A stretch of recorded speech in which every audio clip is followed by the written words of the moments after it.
एक राज्य भारत में है, उत्तर प्रदेश।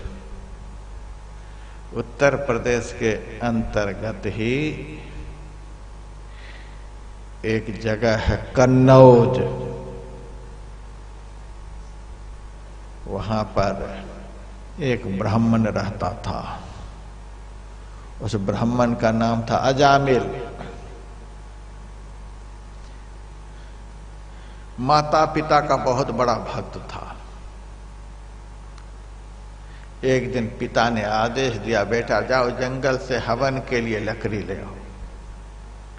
लकड़ी लेने के लिए जंगल गए, लकड़ी तोड़ करके गट्ठर बना लिए और वापस आने लगे। तो रास्ते में उन्होंने देखा कि एक वेश्या का घर है।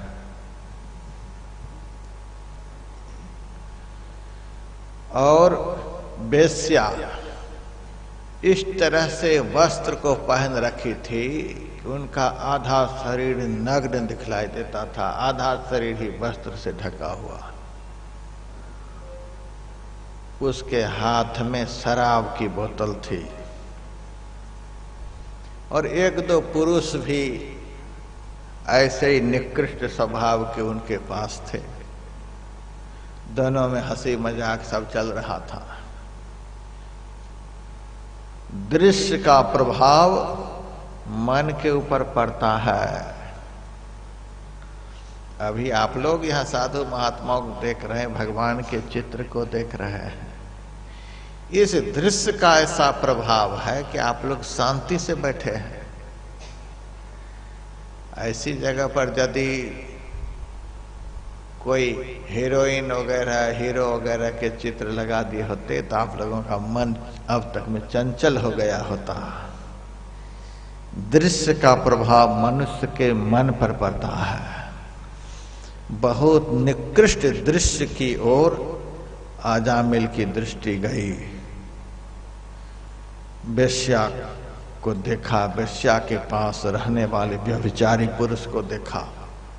उस दृश्य को देखते ही मन मलिन हो गया। अब वह माथे पर का गट्ठर नीचे रख दिया और वेश्या की तरफ जाने लगा। फिर थोड़ा रुक गया।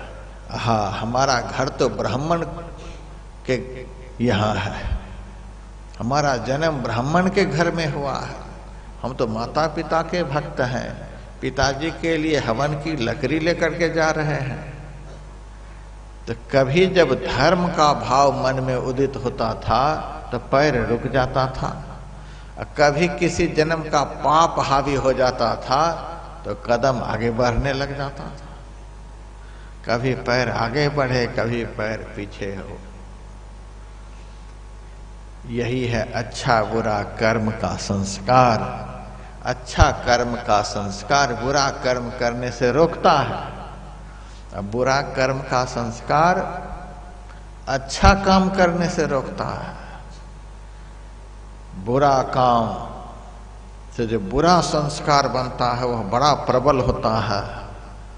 बुरा कर्म का बुरा संस्कार इतना प्रबल हो गया कि अच्छे कर्म के संस्कार को रोक दिया और वह अजामिल वेश्या के पास पहुंच गया।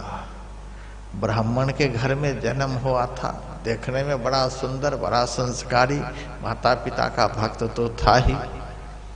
उस संस्कारी पुरुष को जैसे ही वेश्या देखती है वैसे ही पहले से जो निकृष्ट लोग उनके सामने थे सबको ढकेल दिया, हटो तुम लोग। और इस दिव्य पुरुष से जाकर के चिपट गई। जिस दृश्य के दर्शन से मन मलिन हो जाता है, उस दृश्य का यदि संस्पर्श जीवन में हो जाए तो मन महामलिन हो जाता है। अब तो अजामिल का मन महामलिन हो गया। माता पिता के आदेश को भूल गया, माता पिता की सेवा को भूल गया, धर्म कर्म सब भूल गया और उसी वेश्या के पास रहने लगा। अब तो वहीं घर बना लिया, वेश्या के साथ रहे, लूट करके, खसोट करके, चोरी करके, जैसे तैसे लाला करके वेश्या को धन देने लगा, वेश्या को खुश करने लगा और धीरे धीरे उस वेश्या के पेट से 10 पुत्र को जन्म दिया। लेकिन था कुछ तो संस्कारी ही। विष्णु सहस्र नाम से, भगवान से संबंधित नाम अपने बालक का रखता था। किसी का नाम विष्णु रखा, किसी का नाम नारद रखा, किसी का नाम गोवर्धन रखा, या इसी तरह से नाम रखता गया। सबसे छोटा लड़का जो था उसका नाम नारायण रखा। अब देखिए, अजामिल दिन रात पापिन के साथ में रहने वाला भगवान का नाम बेटे का रखता है। आजकल देखो कमाल हो गया, बेटा को कहता है चिंटू, पिंटू, गुड्डू। ये कौन भगवान का नाम है? गुड्डू गुड्डू जपते हुए यदि बाप मर गया तो किस वैकुंठ में जाएगा? क्या क्या नाम रखता है। बेटी का नाम देखिए कैसा कैसा।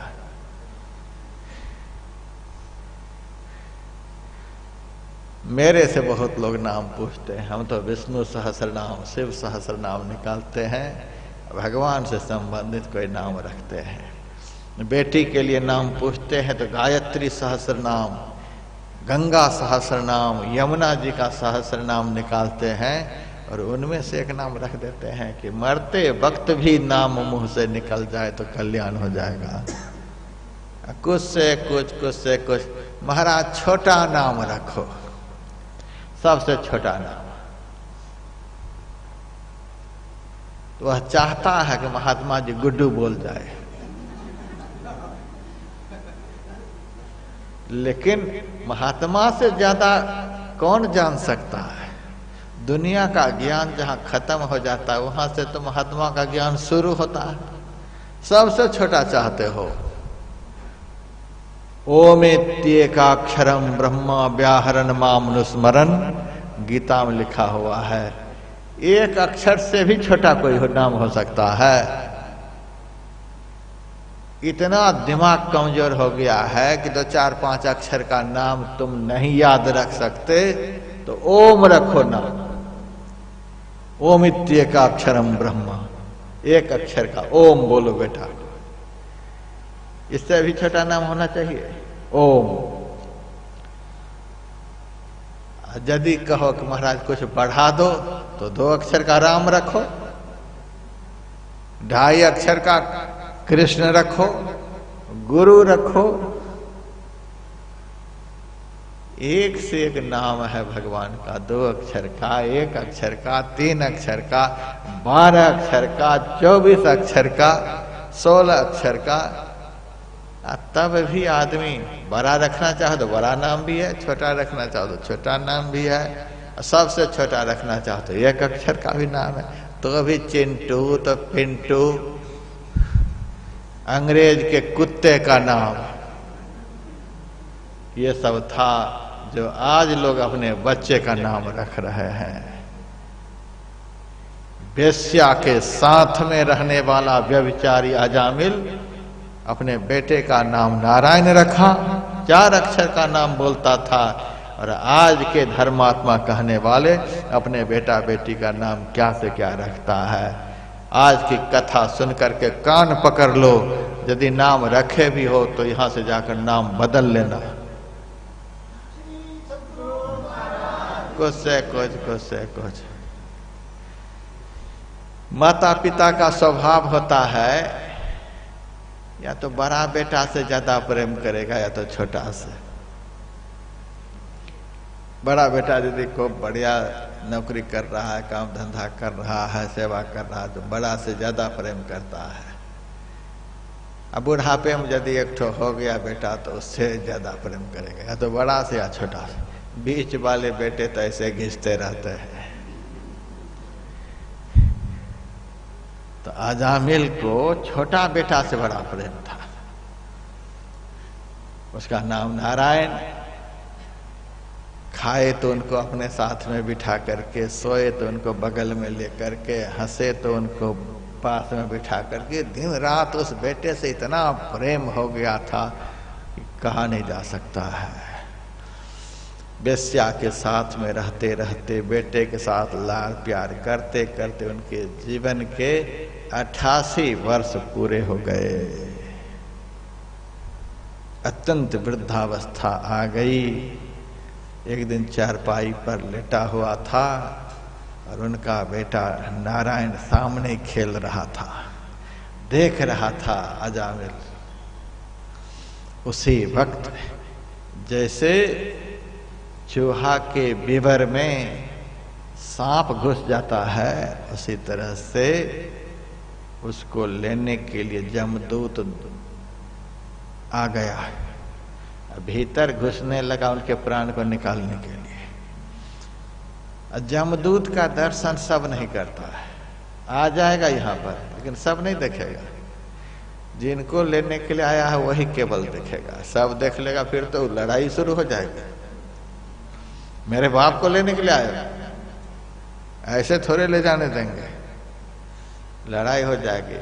जमदूत नहीं चाहता है कि सारे जीवन तो एक बुढ़ा लड़ाई है, मरते समय भी लड़ाई छेड़ेगा, सो वो ठीक नहीं, तो आराम से लेकर के जाऊं, किसी को पता नहीं चले। एक तो अंधेरी कोठरी तामे दिया न बाती हो, बहिया पकड़ जम ले चले, कोई संग न साथी हो। आ जाता है, आ गया, दो मिल करके आया। टेढ़ा मेढ़ा काला कलूटा शरीर है, रोंगटे खड़े हैं, बड़े भयंकर दाढ़े हैं, हाथ में मुगदर है, तलवार है, पास है, फरसा है, बड़ा विकराल रूप है। देखते ही तो अजामिल का होश उड़ गया। ऐसा रूप यमदूत का होता है कि देखते ही सारे होश उड़ जाएंगे। देखते हैं मरने के समय लोगों का पसीना उतरने लग जाता है, आंख से आंसू निकलने लग जाती है, लेकिन बोल नहीं पाता है कुछ। बात जरूर है, बात यही है कि जमदूत सामने खड़ा है, दूसरे को नहीं दिखलाई देता है, जिसको लेने के लिए आता है वही केवल देखता है। उसके डर के मारे पसीना से तरबतर हो जाता है, आंख से आंसू निकलने लग जाती है, आकुल व्याकुल हो जाता है, हाय अब क्या होगा। मकान सामने खड़ा है, लड़के बच्चे सब हैं, उनको लगता है कि मेरी ही तरह सब देखते होंगे, लेकिन सब नहीं देखता है। उनको लगता है सब खड़े हैं लेकिन बोलते तो कोई नहीं कुछ। इस पापी यमदूत से कोई बचाने के लिए सामने आता नहीं। इसी बेटे के लिए, इसी परिवार के लिए मैंने सब कुछ किया था।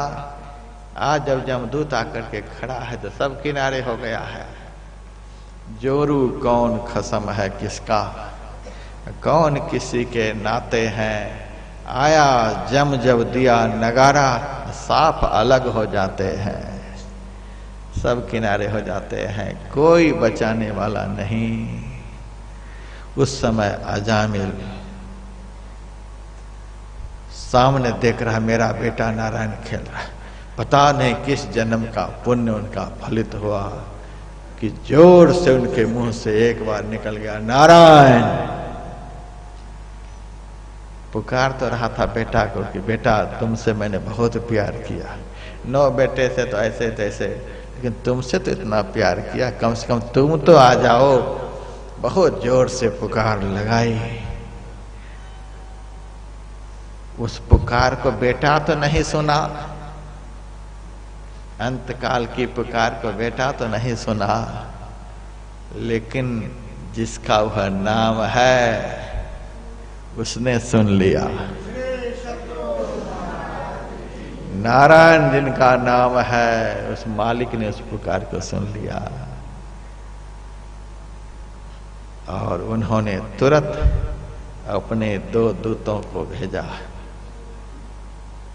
पापी को लेने के लिए यमदूत आता है, पुण्यात्मा को लेने के लिए देवदूत आता है।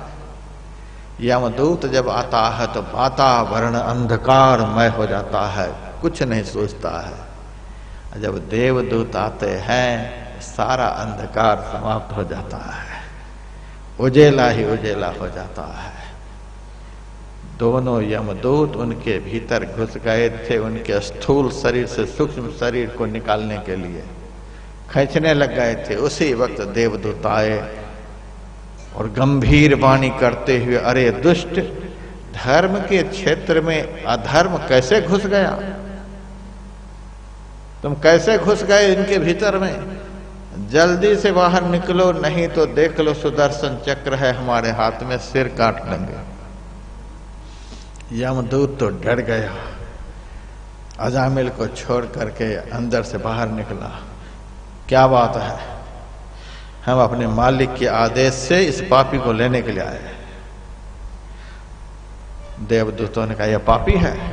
कैसे बड़ा पापी कौन होगा? माता पिता की सेवा छोड़ करके, ब्राह्मणत्व को मिट्टी में मिला करके सारे कर्म इन्होंने किए।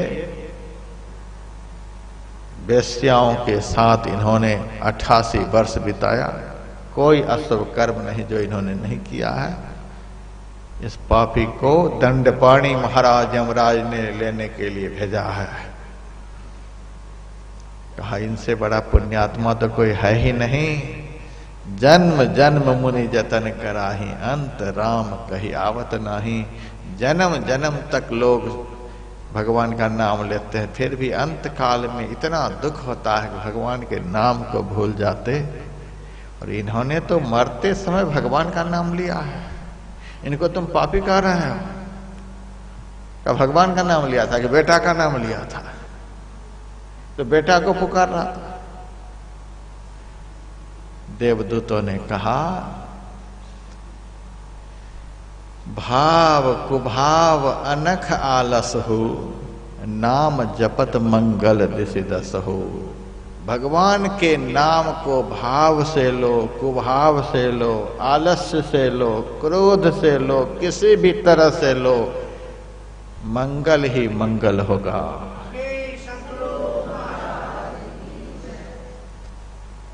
देवदूतों ने यमदूतों से कहा कि सुनो,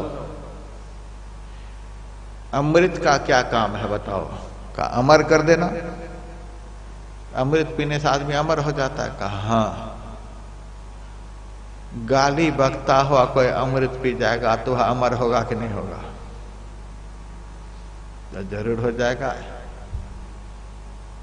निंदा चुगली करता हुआ अमृत पी जाएगा तो अमर होगा कि नहीं होगा? कहा जरूर होगा।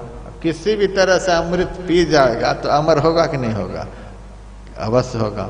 उसी तरह से किसी भी भाव से इनके मुंह से भगवान का नाम निकला हो, इसका अब कल्याण होकर के रहेगा, इसका उद्धार होकर के रहेगा। जल्दी से यहां से भाग जाओ। यमदूतों को भगाया और देवदूतों ने अजामिल से कहा कि अजामिल, अभी जो 2 पुरुष आए थे उनको देखा था? हाँ। कैसा लग रहा था महाराज? रोम रोम कांप रहे थे। उस दोनों भयंकर पुरुषों से किसने बचाया अभी सो बता। तुम्हारे बाप ने बचाया कि माँ ने बचाई कि भाई ने बचाए कि बेटे ने बचाए कि पत्नी ने बचाई? किसने बचाया बता। अजामिल कहता है जैसे तैसे भी भगवान का नाम जो मेरे मुंह से निकला उस नाम ने बचाया। महाराज कैसा भयंकर दृश्य मेरे सामने था, कितना कष्ट में मैं पड़ा हुआ था। जैसे मुंह से नारायण निकला वैसे आप पहुंच गए और आपके पहुंचते मेरा सारा संकट दूर हो गया। तो देवदूतों ने कहा भगवान के जिस नाम ने इस महासंकट से तुम्हें बचा लिया, अरे पापी, इस नाम को छोड़ करके मुंह से क्या क्या बोल रहा है? इस मुंह से तो उस पावन नाम का दिन रात स्मरण करते रहो, जिस नाम ने एक ही बार में अजामिल का उद्धार कर दिया।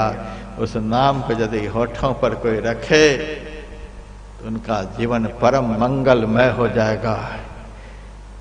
यही है पाप शोधन का उपाय, यही है नरक से बचने का उपाय।